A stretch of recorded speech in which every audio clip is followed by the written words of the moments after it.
2025 tech ಪ್ರೇಮಿಗಳಿಗೆ ತುಂಬಾ ಒಳ್ಳೆಯ ವರ್ಷ ಅಂತಾನೆ ಹೇಳ್ಬೋದು. ರಿಯಲ್ಮಿ ಕಡೆಯಿಂದ ಪ್ರೋಟೋಟೈಪ್ ಫೋನ್ ರಿಯಲ್ಮಿ GT7 ನ ವಿಡಿಯೋ ಸಾಮಾಜಿಕ ಜಾಲತಾಣಗಳಲ್ಲಿ ತುಂಬಾನೇ ಸದ್ದು ಮಾಡ್ತಿದೆ. ಚೇಸ್ ಕ್ಷು, ರಿಯಲ್ಮಿ ಗ್ಲೋಬಲ್ ಮಾರ್ಕೆಟಿಂಗ್ ನ ಅಧ್ಯಕ್ಷ, ರಿಯಲ್ಮಿ GT7 ನ ಪ್ರೋಟೋಟೈಪ್ ನ 2 ನಿಮಿಷದ ವಿಡಿಯೋನ ಸಾಮಾಜಿಕ ಜಾಲತಾಣಗಳಲ್ಲಿ ಬಿಡುಗಡೆ ಮಾಡಿದ್ದಾರೆ. ಈ ಫೋನ್ನ ವಿಶೇಷತೆ ಏನೆಂದರೆ ಇದು 10,000 mAh ನ ಬ್ಯಾಟರಿಯ ಫೋನ್ ಆಗಿದ್ದು 320 ವಾಟ್ಸ್ ಚಾರ್ಜರ್ನಿಂದ ಕೆಲವೇ ನಿಮಿಷಗಳಲ್ಲಿ ನಿಮ್ಮ ಫೋನನ್ನು ಚಾರ್ಜ್ ಮಾಡಬಹುದು. ಅಂದರೆ supersonic fast charging 0 to 100 in just couple of minutes. Realme GTನ 10,000 mAh ನ ಬ್ಯಾಟರಿ ಫೋನ್ ಉದ್ಯಮದಲ್ಲಿ ಹೊಸ ದಾಖಲೆನೇ ಬರೆದಿದೆ ಅಂತಲೇ ಹೇಳ್ಬೋದು.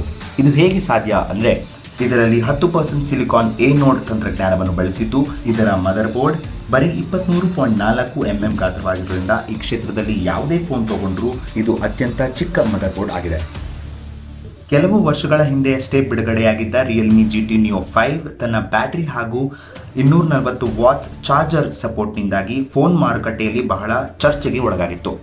ಆದರೆ ರಿಯಲ್ಮಿ GT7 ನ ಪ್ರೋಟೋಟೈಪ್ ಹೊಸ ದಾಖಲೆಯೇ ಸೃಷ್ಟಿ ಮಾಡಿದೆ. ಈ ಫೋನ್ನ ಬಗ್ಗೆ ನಿಮ್ಮ ಅನಿಸಿಕೆ ಏನು? ಕಮೆಂಟ್ ಸೆಕ್ಷನ್ನಲ್ಲಿ ತಿಳಿಸಿ. ಇದೇ ರೀತಿ ಇನ್ನಷ್ಟು ವಿಡಿಯೋಗಾಗಿ ಲೈಕ್, ಶೇರ್, ಸಬ್ಸ್ಕ್ರೈಬ್ ಮಾಡಿ.